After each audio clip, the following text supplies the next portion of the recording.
ముందుగా అందరికీ నమస్కారం. ఈ మధ్య కాలంలో ఊపీలో చాలా మంది స్టూడెంట్స్ సార్ మాకు హెడేక్‌గా ఉంటుంది, నిద్ర పట్టట్లేదు, ఆకలి వేయట్లేదని చాలా మంది చెప్తున్నారు. సో పేరెంట్స్ చూస్తుంటే సార్ మా పిల్లలు చాలా స్ట్రెస్‌గా ఉంటున్నారు, చాలా కోపంగా ఉంటున్నారు, లేకపోతే మూడీగా ఉంటున్నారని చెప్తున్నారు. సో దీనికి గల కారణం ప్రస్తుతం ఫిబ్రవరి వచ్చింది కదండీ! సో ఎగ్జామినేషన్ ఫియర్ అనేది స్టార్ట్ అవుతుంది పిల్లల్లో. ఎగ్జామినేషన్ ఫియర్ గాని, స్ట్రెస్ గాని, ఒత్తిడి గాని ఉన్న పిల్లల్లో ఈ రకమైన లక్షణాలు కనబడుతూ ఉంటాయన్నమాట. అసల ఎగ్జామినేషన్ ఫియర్ రావడానికి గల కారణం ఏంటంటే సాధారణంగా ఫియర్ ఆఫ్ ఫెయిల్యూర్, అంటే ఫెయిల్ అయిపోతామేమో అని ఒక రకమైన ఆందోళన వల్ల వాళ్ళకి ఈ రకమైన స్ట్రెస్ డెవలప్ అయ్యే అవకాశం ఉంటుంది. పేరెంట్స్ అదేవిధంగా టీచర్లో ఉన్న ఎక్స్పెక్టేషన్ వల్ల కూడా పిల్లల మీద ఈ ప్రభావం ఉండే అవకాశం ఉంటుంది. కొంతమంది పిల్లల్లో ఎటువంటి ప్రభావం లేకపోయినా వాళ్ళకు వాళ్ళే కంపేర్ చేసుకుని స్ట్రెస్ ఫీల్ అయ్యి ఈ విధంగా మానసిక ఆందోళనకు గురవుతూ ఉంటారు. సో మన పిల్లలు మానసిక ఆందోళనతో గురవుతున్నారు అనే విషయం ఎలా తెలుసుకుంటాం అంటే కనుక పిల్లలు ఆకలి లేకపోవటం, నిద్ర లేకపోవటం, ఎక్కువ హెడేక్ చెప్పడం, చదివింది మర్చిపోవటం,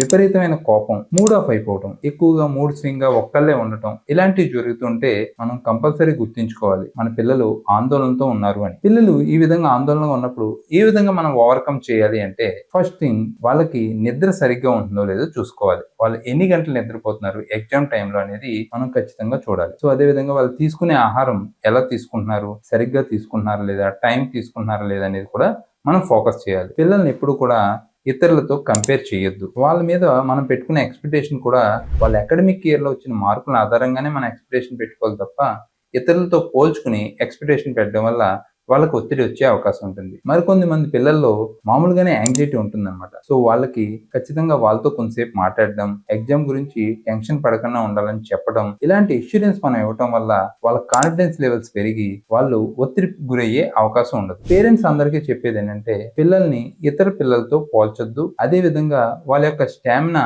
ఎంత ఉంటే అంత మనం ఎంకరేజ్ చేయటం అనేది చేయాలి. పిల్లలందరికీ చెప్పేది ఏంటంటే ఈ ఎగ్జామినేషన్ అనేది మన యొక్క మెమరీ ఎంత ఉంది అనే దాని మీద పరీక్ష. దాని గురించి ఎక్కువ సీరియస్ తీసుకుని ఎక్కువ ఒత్తిడి పడద్దు. సో స్టూడెంట్స్ అందరూ కూడా ఖచ్చితంగా టైంకి పడుకోవటం, అదే విధంగా సరైన టైంలో ఫుడ్ తీసుకోవటం లాంటివి చేయండి. ఇలా చేయటం వల్ల మీరు ఎగ్జామ్స్ ని చాలా చక్కగా రాయగలుగుతారు. అదే విధంగా మంచి ఆత్మవిశ్వాసంతో మీరు రాసి మంచి మార్కులు సంపాదిస్తారు. Thank you very much.